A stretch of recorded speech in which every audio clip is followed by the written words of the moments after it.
প্রিয় শিক্ষার্থীরা, আশা করি সবাই ভালো আছো, সুস্থ আছো, নিরাপদ আছো। আজকে আমরা বাংলা দ্বিতীয় পত্র নিয়ে আলোচনা করব। এতদিন আমরা বাংলা প্রথম পত্রে অর্থাৎ তোমাদের পদ্য বিষয় নিয়ে আলোচনা করেছি। আজকে বাংলা দ্বিতীয় পত্রের ব্যাকরণ অংশের একটা অংশ নিয়ে আমরা আলোচনা করব। সেটি হচ্ছে প্রমিত বাংলা বানানের নিয়ম। এই কারণ হচ্ছে আমরা কিছুদিন আগে বাংলা প্রথম পত্র পড়েছি, দ্বিতীয় পত্রেরও কিছু গ্রামার আছে, সেই গ্রামারগুলো সম্পর্কে আমাদের প্রাথমিক কিছু ধারণা থাকা লাগবে, বা এই গ্রামার আমাদের বিভিন্ন বিষয়ে লাগবে। যেমন ধরো এখানে বাংলা বানানের নিয়ম লেখা আছে, এই বাংলা বানানের নিয়ম পড়লে আমাদের যে বানান বিষয়ে যে বিভ্রান্তি আছে সেই বিভ্রান্তি আর থাকবে না, বা বাংলা বানানের বিষয়ে যে আমাদের বিভিন্ন বানান লিখতে গিয়ে যে সমস্যা সৃষ্টি হয় সেই সমস্যাটা অনেকটাই কেটে যাবে। এটার মানে এই নয় যে আমি বাংলা বানানের নিয়ম পড়লাম মানে আমার সব বানান শুদ্ধ হয়ে গেল, তা কিন্তু নয়। কিছু কিছু ক্ষেত্রে যে কনফিউশন আমাদের মধ্যে থাকে সেটা অনেকটাই দূর হয়ে যায় বাংলা বানানের নিয়ম পড়লে। ঠিক আছে, তো আজকে আমরা প্রমিত বাংলা বানানের নিয়ম সম্পর্কে আগে একটু করে জানবো। প্রমিত বাংলা বানানের নিয়ম এটি কেন আসলো বা কিভাবে আসলো সেই সম্পর্কে আগে একটু জানা দরকার। এটা পরীক্ষায় আসে না, তারপরও আমাদের মাঝে মাঝে এসব বিষয় জানা থাকা লাগে। ঠিক আছে, জানতে হয়। তো বাংলা বানানের নিয়ম বলে আগে তেমন কিছুই ছিল না। হ্যাঁ, সংস্কৃত নিয়ম অনুসারে সবাই লেখালেখি করতো।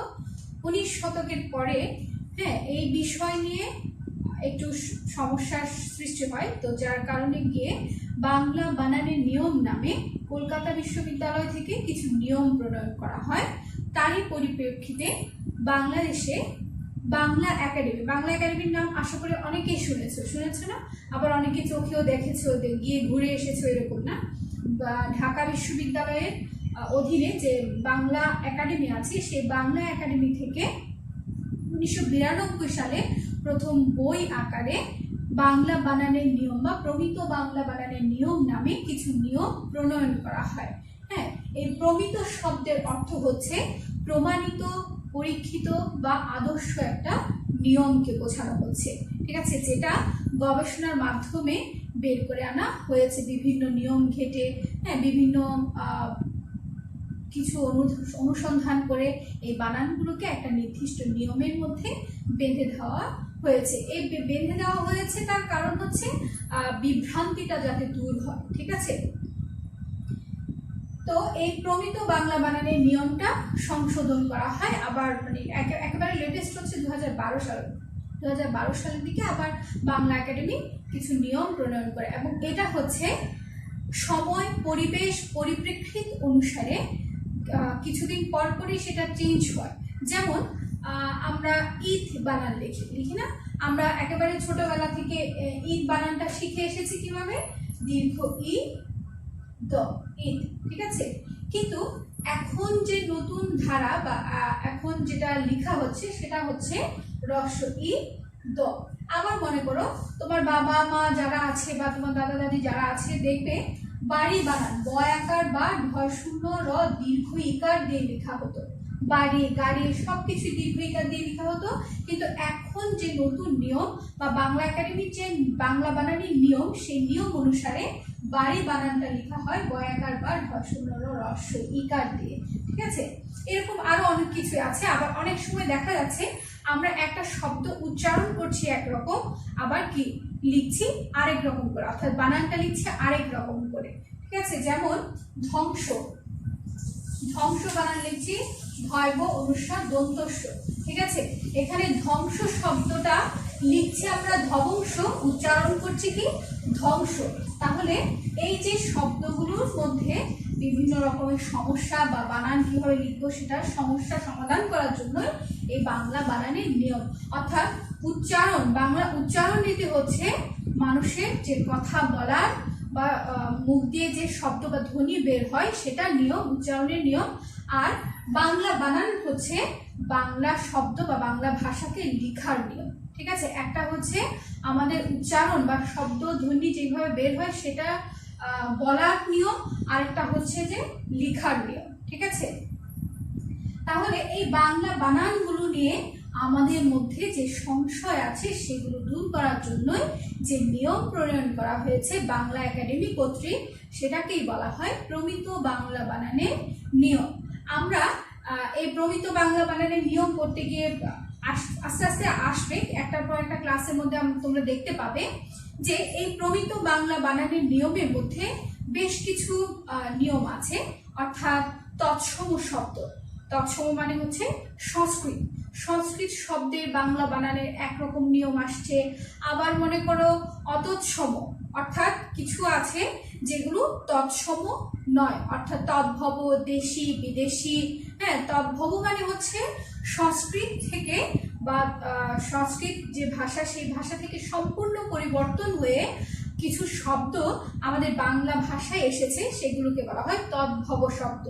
তৎসম, তৎ মানে হচ্ছে তার, সম শব্দের অর্থ হচ্ছে সমান। আমি এগুলো একটু পরে লিখে দিচ্ছি আবার তোমাদের যাতে মনে থাকে আর কি। ঠিক আছে, এখন একটু বলে দিচ্ছি। অর্থাৎ তৎসম হচ্ছে সংস্কৃতের সমান বা সংস্কৃত শব্দকে আমরা তৎসম শব্দ বলি। আবার যেটা সংস্কৃত থেকে সম্পূর্ণ পরিবর্তন হয়ে যেই শব্দটা আমরা পাই সেটাকে বলা হয় তদ্ভব শব্দ।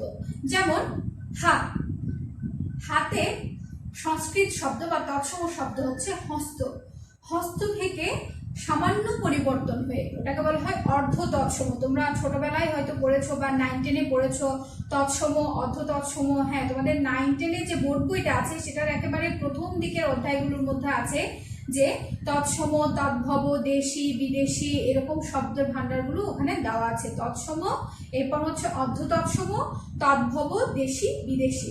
অর্ধ তৎসম হচ্ছে তৎসম থেকে সামান্য পরিবর্তন হয়ে, অর্থাৎ হস্ত, হস্ত থেকে হন্ত হয়েছে, হন্ত থেকে আসছে কি হাত, তদ্ভবতে এসে হয়ে গেছে কি হাত।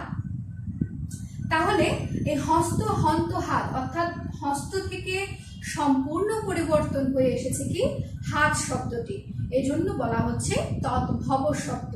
তৎসম, অর্ধ তৎসম, তদ্ভব। এই তদ্ভব শব্দ এবং কিছু দেশীয় শব্দ, আমাদের কিছু দেশীয় শব্দ আছে যেগুলো আমাদের গ্রামগঞ্জের অঞ্চলে একেবারে প্রচলনের মাধ্যমে এসেছে, সেই শব্দগুলোকে আমাদের দেশীয় শব্দ বলা হয়। যেমন মনে করো কুলা, চুলা, হ্যাঁ, এই ধরনের শব্দগুলোকে বলা হয় দেশীয় শব্দ। বিদেশি শব্দ, কিছু কিছু শব্দ আছে বিদেশিদের মাধ্যমে আমাদের বাংলায় এসে প্রবেশ করেছে। অর্থাৎ এই বিষয়টা হচ্ছে কি, যখন আমাদের বাংলার মধ্যে বিভিন্ন রাজ্য থেকে, বিভিন্ন প্রদেশ থেকে মানুষ ব্যবসা বাণিজ্য করার জন্য আসতো, যেমন পর্তুগিজরা এসেছে, ফার্সিরা এসেছে, হ্যাঁ, ব্রিটিশরা এসেছে, এইভাবে এদের মাধ্যমে কিছু শব্দ আমাদের বাংলা ভাষায় প্রবেশ করেছে। এই শব্দগুলো নিয়ে, হ্যাঁ, আমাদের বিদেশি কিছু শব্দ আছে। যেমন আমরা চেয়ার বলি না, তো চেয়ারকে কি আমরা কখনো কেদারা বলছি? কেদারা হচ্ছে আমাদের বাংলা দেশীয় শব্দ, মানে আমাদের বাঙালির যে ভাষা সেটার মধ্যে হচ্ছে এটাকে কেদারা বলা হয়, কিন্তু আমরা বলছি কি চেয়ার।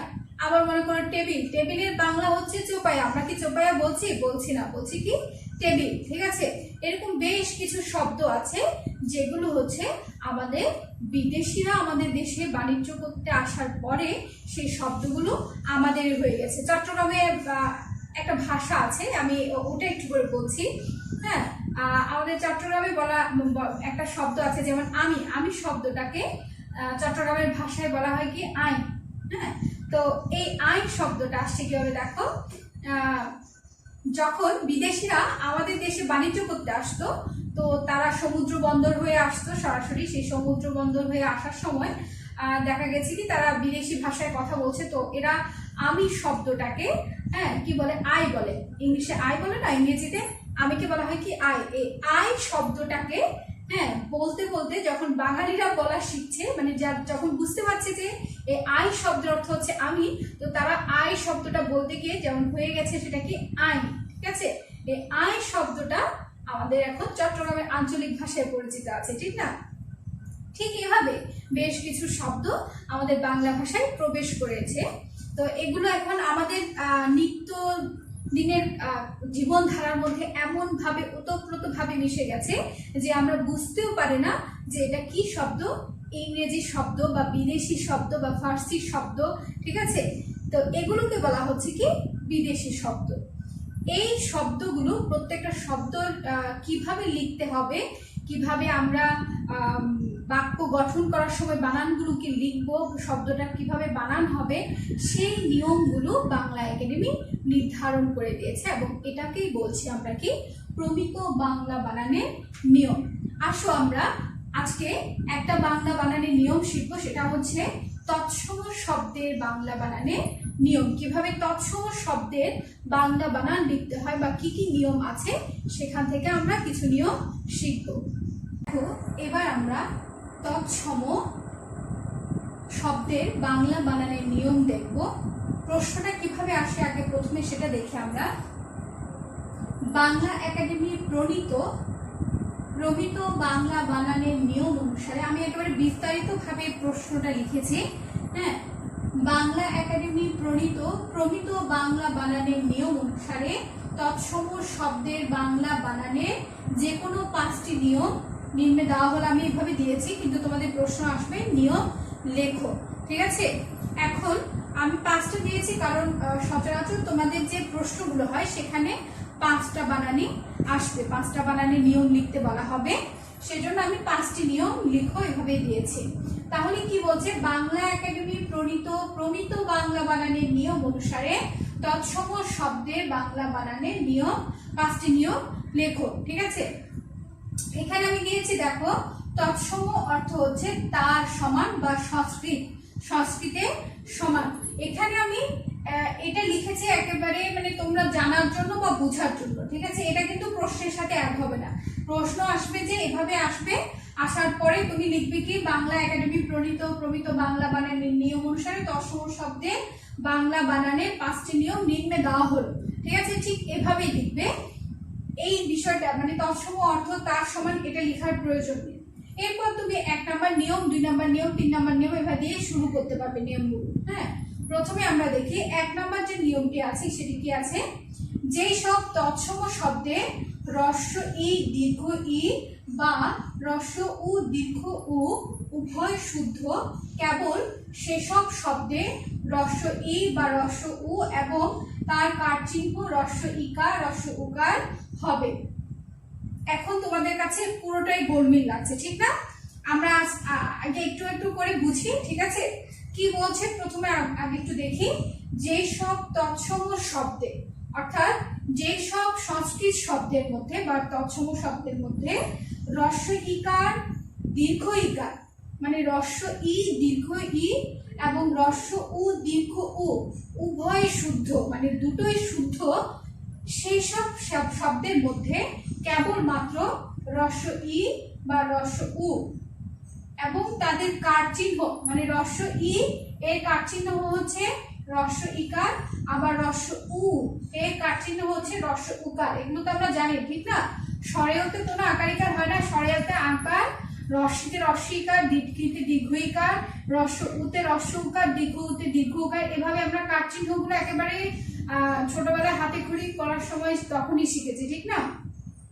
তো সেহেতু এখানে বলছে কি, যদি কোনো সংস্কৃত শব্দের মধ্যে হ্রস্ব ইকার দীর্ঘ ইকার হ্রস্ব উকার দীর্ঘ উকার উভয় শুদ্ধ হয়, যে কোনো একটা লিখলেই শুদ্ধ হয়, সেই সব জায়গায় আমরা শুধুমাত্র হ্রস্ব ই এবং হ্রস্ব উ ব্যবহার করব বা তাদের কারচিহ্ন হ্রস্ব ইকার এবং হ্রস্ব উকার ব্যবহার করব। যেমন এখানে উদাহরণ হিসেবে দিয়েছি, যেমন মনে করো শ্রেণীর শব্দের বানানটা আগে দীর্ঘ ইকার দিয়ে লেখা হতো, মূর্ধন্যতে দীর্ঘ ইকার দেওয়া হতো, কিন্তু এখন যে শ্রেণীর শব্দের বানান সেটা হচ্ছে কি মূর্ধন্যতে হ্রস্ব ইকার হবে। আবার উষা শব্দের বানানে দীর্ঘ উ লেখা হতো, ঠিক আছে, এখন লেখা হচ্ছে কি উষা হ্রস্ব উ মূর্ধন্য ষয়াকার সা। পদবীতে বতে দীর্ঘ ইকার দেওয়া হতো, আর এখন হচ্ছে কি হ্রস্ব ইকার। এই ধরনের কিছু শব্দ আছে যেমন কিংবদন্তি, ঠিক আছে, এই শব্দগুলোতে আমরা আগে দীর্ঘ ইকার ব্যবহার করতাম বা দীর্ঘ উ ব্যবহার করতাম, এখন ব্যবহৃত হবে কি হ্রস্ব ইকার বা হ্রস্ব উকার, ঠিক আছে। আবার মনে করো যেগুলো হচ্ছে তোমার নিয়মের মধ্যে কোনো হেরফের হচ্ছে না, সেগুলোতে আমরা কি করব, এই ভাবে দীর্ঘ ইকারকে দীর্ঘস্বর এবং হ্রস্বস্বরকে মিলিয়ে হ্রস্বস্বরে লিখতে পারবো, ঠিক আছে। কিন্তু কিছু কিছু শব্দ আছে যেগুলো তুমি নিয়মের মধ্যে পড়লে সেটাকে আবার দীর্ঘ বা হ্রস্ব হিসাবে লিখতে পারবে না, সেটা যেই নিয়মে পড়েছে আমাকে সেই নিয়ম অনুসারে সেটা লিখতে হবে, ঠিক না। মনে করো পরীক্ষা, ঠিক আছে, পরি যোগ ইক্ষা, পরি শব্দের মধ্যে রস ইকার এবং ইক্ষা শব্দের মধ্যে রস ইকার। এখন পরীক্ষা শব্দটা যখন লেখা হয়, তুমি যদি মনে করো যে আমি পরীক্ষা রিক্ষা, আমি এটাকে রতে রস্ব ইকার দিয়ে লিখব, হ্যাঁ, অর্থাৎ দীর্ঘ ইকার না দিয়ে আমি যদি রস্ব ইকার চিন্তা করি তাহলে সেটা হবে কি ভুল, অর্থাৎ এই বানানটি হবে কি ভুল, ঠিক আছে। পরীক্ষা শব্দের বানান সব সময় কি দীর্ঘ ইকার দিয়ে লেখা হয় এবং এটা দীর্ঘ ইকার দিয়ে লিখতে হবে, কারণ এটা হচ্ছে সন্ধি নিয়ম অনুসারে সাধিত হয়েছে, তাই এখানে কি হবে, পরীক্ষা শব্দের বানানে দীর্ঘ ইকার হবে।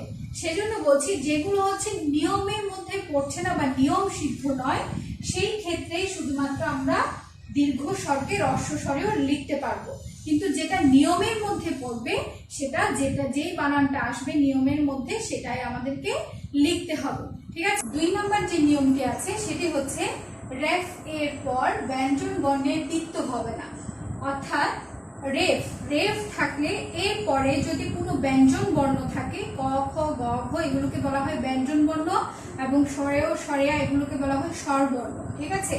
অর্থাৎ রেফ এর পর যদি কোনো ব্যঞ্জন বর্ণ থাকে, সে ব্যঞ্জন বর্ণের দ্বিত্ব মানে হচ্ছে ডাবল, দুবার উচ্চারিত বা দুবার লেখা যাবে না, দ্বিত্ব হবে না। যেমন অর্জন, ধম্ম, কম্ম, সূর্য ইত্যাদির পরিবর্তে যথাক্রমে অর্জন, ধর্ম, কর্ম, সূর্য হবে মানে লেখা হবে, ঠিক আছে। অর্থাৎ দেখো সংস্কৃত শব্দে, সেই সময় সংস্কৃত শব্দের মধ্যে দেখবে সংস্কৃত লেখাগুলো পড়লেও তোমরা দেখতে পাবে, আগে সংস্কৃত যে লেখাগুলো আছে সেখানে অর্জন লেখা হতো, ধম্ম লেখা হতো, হ্যাঁ, কম্ম লেখা হতো, এইভাবেই লেখাগুলোর প্রচলন ছিল, ঠিক আছে। তো এখন নতুন যে নিয়ম, সেই নিয়মের মধ্যে বলছি কি, এই যে রেফ আছে, রেফ এর পর ব্যঞ্জন বর্ণ, বর্গীয় জ হচ্ছে ব্যঞ্জন বর্ণ, ঠিক না, অর্জনের মধ্যে এই ব্যঞ্জন বর্ণের দ্বিত্ব মানে ডাবল উচ্চারণ বা লেখা হবে না, ঠিক আছে। সেজন্য এখানে বর্গীয় জ না লিখে এখানে লেখা হচ্ছে কি অর্জন, শুধু বর্গীয় জ একটাই হবে। আবার ধম্ম, রেফের পরে মম দুবার লেখা হয়েছে, সেটি লেখা হবে না, লেখা হবে কি ধ রে ম, আমরা এটাই লিখি এখন। এবং কর্ম সেম অবস্থা, কর্ম তো দেখো রেফের পর মম দুবার লেখা হয়েছে, এটা না লিখে আমরা এখন কি লিখছি ক রেফ ম। এরপর সূর্য শব্দের বানানে রেফ আছে, হ্যাঁ, অন্তস্থ জ আছে, এরপরে হচ্ছে আবার জফলা দেওয়া হয়েছে, হ্যাঁ, সেই জফলাটা আমরা এখন কি ব্যবহার করি না, আমরা সূর্য বানান লিখি দন্তস্ব দীর্ঘকার অন্তস্থ জ রেফ, ঠিক আছে। এই হচ্ছে রেফ এর পর ব্যঞ্জন বর্ণের দ্বিত্ব উচ্চারণ, দ্বিত্ব লেখা হবে না, বানানটাকে কি দুবার লেখা হবে না, ব্যঞ্জন শব্দটা যেটা দুবার আছে সেটা দুবার লেখা হবে না। এরপরে 3 নম্বর যে নিয়মটি আছে সেটি কি আছে, সন্ধির ক্ষেত্রে ক খ গ ঘ পরে থাকলে পূর্ব পদের অন্তঃস্থিত ম স্থানে অনুস্বার হবে, ঠিক আছে। এটা একটু বুঝি আমরা। বাংলা বানানের নিয়ম মানে হচ্ছে এখানে সমাজ, সন্ধি, প্রত্যয় সবকিছু নিয়ে এই নিয়মগুলোকে লিপিবদ্ধ করা হয়েছে, সেখানে সমাসও আছে, সন্ধিও আছে, মানে সবগুলো বিষয়কে আলোচনার মাধ্যমে এনে এই নিয়মগুলো নির্ধারণ করা হয়েছে, ঠিক আছে। সেজন্য এখানে সন্ধি, সমাজ সবকিছুই থাকবে। তো সন্ধির ক্ষেত্রে আমরা মানে যখন সন্ধি করি দুটো শব্দকে ভেঙে একটা শব্দ নিয়ে আসা, ঠিক আছে। এখানের মধ্যে দেখো সন্ধির ক্ষেত্রে ক খ গ ঘ পরে থাকলে, মানে এই যে পরে আছে, ক পরে আছে, গ পরে আছে, ক পরে আছে, ঠিক আছে, এই পরে থাকলে পূর্ব পদে, এই পূর্ব পদ মানে হচ্ছে এটা যদি পরপদ হয়, কার শব্দটা যদি পরপদ হয় বা গীত শব্দটা যদি পরপদ হয় তাহলে পূর্বপদ হবে কোনটা, অহম, সম, ভয়ম, ঠিক আছে, এগুলো হচ্ছে পূর্বপদ, পূর্বপদে অন্তঃস্থিত, অন্তঃস্থিত মানে অন্ত মানে শব্দের অর্থ হচ্ছে শেষে, শেষে অবস্থিত। অন্তঃস্থিত শব্দের অর্থ হচ্ছে কি শেষে অবস্থিত বা শেষে আছে। ম হসন্ত, এটা হচ্ছে ময়ের নিচে কি আছে একটা হসন্ত আছে, কেউ হসন্ত বলে কেউ হরন্ত বলে, ঠিক আছে। ম হসন্ত স্থানে অনুস্বার হবে। অনেকে আবার এটাকে অনুষ্কার করো, ঠিক না, অনুষ্কার কিন্তু ভুল, এটা হবে কি অনুস্বার, ঠিক আছে। অনেকে ছোটবেলায় এটাকে অনুষ্কার শিখেছো, ঠিক না। আমাদের একেবারে ছোটবেলায় পড়াশোনা যখন করেছি অনেক শব্দেরই ভুল উচ্চারণ শিখেছি। যেমন আমরা অনেকে আছে সরেও সরেয়াকে বলা হয় সরিও সরেয়া, ঠিক না। ঠিক সেরকমই এগুলো আসলে খুবই মজার মনে হয় এখন, যখন নিজেরা যখন আবার শুদ্ধ করে পড়বে তখন মনে হবে আর আমরা কি শিখেছিলাম ভুলভাল, ঠিক না। তো সেরকমই দেখো ম হসন্ত স্থানে অনুস্বার হবে, অর্থাৎ এখানে অহম, অহম শব্দের শেষের শব্দটা হচ্ছে কি ম, ময়ের শেষে কি আছে হসন্ত আছে, এটা এখানে এসে কি হয়ে গেছে অহম, অনুস্বার হয়েছে, অহংকার। অহম যোগকার অহংকার, সমযোগী সঙ্গী, ভয়ং যোগ কর ভয়ঙ্কর, ঠিক আছে। এই হচ্ছে 3 নাম্বার নিয়ম। অর্থাৎ সন্ধির ক্ষেত্রে ক খ গ ঘ পরে থাকলে এগুলোর আগে মানে পূর্ব পদের শেষের ম হসন্ত স্থানে কি হবে অনুস্বার হবে। তোমরা একটু বুঝলে এই বানানের নিয়মগুলো একেবারে সহজ, তোমার বুঝার উপরে সম্পূর্ণ বানানের নিয়মটা তুমি লিখতে পারবে। দেখো তুমি যদি এই বিষয়টা বুঝো তাহলে এই নিয়মটা তুমি এমনি লিখতে পারবে। সন্ধির ক্ষেত্রে ক খ গ ঘ পরে থাকলে এটার পূর্ব পদে যদি ম হসন্ত থাকে শেষ অংশে মানে অন্তঃস্থিত ম হসন্ত স্থানে কি হবে অনুস্বার হবে। তাহলে তুমি যদি নিয়মটা বুঝো তাহলে অবশ্যই তুমি লিখতে পারবে। আরেকটা হচ্ছে কি এখানে যে উদাহরণগুলো আমি দিচ্ছি সেই উদাহরণগুলো যদি তোমরা মনে রাখতে পারো তাহলে নিয়মটা অবশ্যই তোমার কাছে খুবই সহজ হয়ে যাবে, ঠিক আছে। 4 নম্বর নিয়মটা হচ্ছে দেখো 4 নম্বর যে নিয়মটি আছে সেটা হচ্ছে শব্দের শেষে বিসর্গ থাকবে না।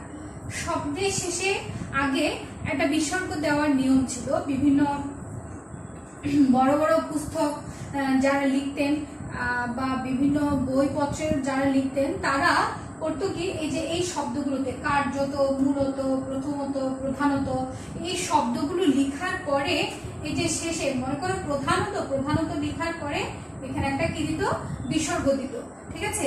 বা মূলত, মূলত শব্দটা বেশি দেখা যায়, কার্যত মূলত এই দুটো শব্দই বেশি দেখা যায়। এগুলো শেষ করার পরে এই যে এই জায়গায় শেষে এসে একটা কি দিত বিসর্গ দিত।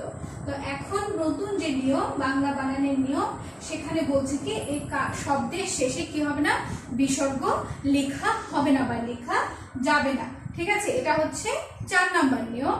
এরপর 5 নম্বর যে নিয়মটি আছে দেখো সংস্কৃত ইন প্রত্যয়ান্ত শব্দের দীর্ঘ ইকারান্ত রূপ সমাসবদ্ধ হলে সংস্কৃত ব্যাকরণের নিয়ম অনুসারে সেগুলোতে হ্রস্ব ইকার হয়। যেমন গুণী, গুণীজন, তারপর প্রাণী, প্রাণীবিদ্যা, ঠিক আছে।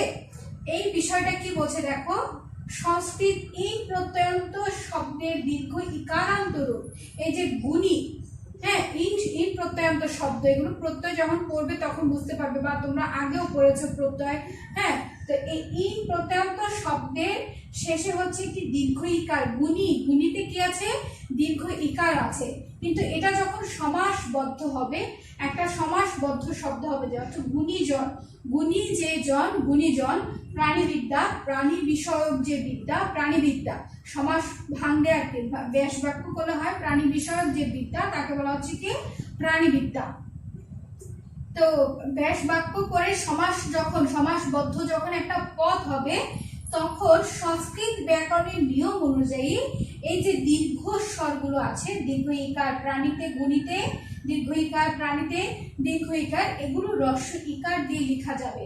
অর্থাৎ এই গুণী, গুণীটা এখানে হবে কি আমি দীর্ঘ ইকার দিয়েছি, এটা হবে কি হ্রস্ব ইকার গুণী, ঠিক আছে। গুণীজন, প্রাণীবিদ্যা, মনে করো মন্ত্রী, মন্ত্রী শব্দটা আমরা লেখার সময় লিখি কি মন্ত্রীতে শেষে এসে দীর্ঘ ইকার দিয়ে মন্ত্রী, মূর্ধন্য ন তয় দীর্ঘ ইকার দিয়ে লিখি মন্ত্রী।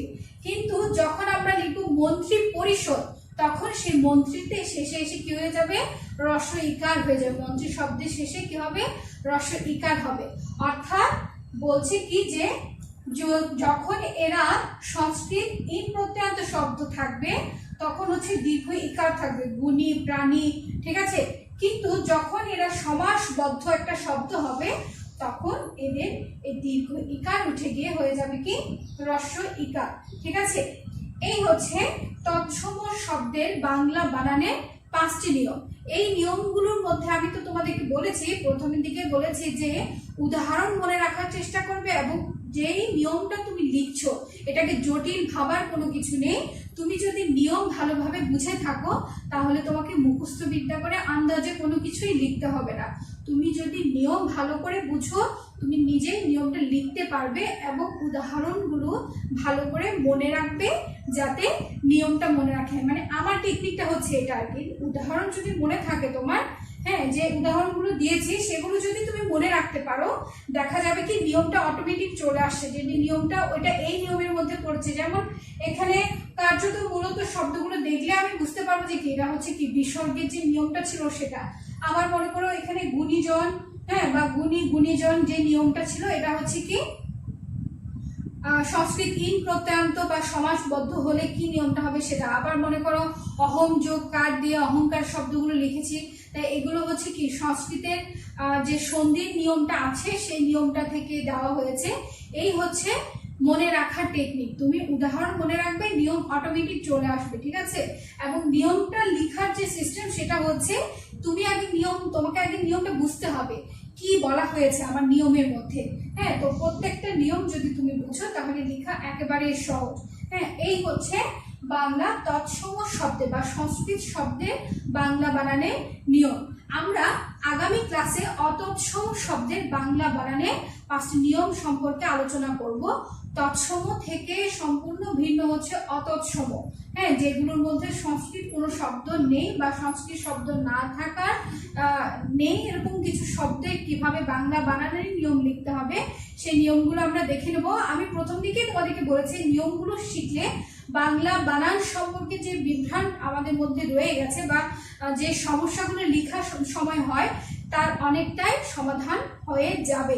সম্পূর্ণ না হলেও মানে কিছুটা অন্তত কি ঠিক হয়ে যাবে। অনেক শব্দের বানান আমরা এখান থেকে সঠিকভাবে জানতে পারবো, লিখতে পারবো। যেমন বাড়ি, গাড়ি, শ্রেণী আমরা অনেকে জানি না দীর্ঘ ইকার না লিখে এগুলো রস্ব ইকার দিয়ে লেখা যায়, এখন সে নিয়মটা আছে, ঠিক আছে। এই ধরনের বিভিন্ন শব্দ আছে যেগুলো আমরা নিয়মের মাধ্যমে শিখবো, ঠিক আছে।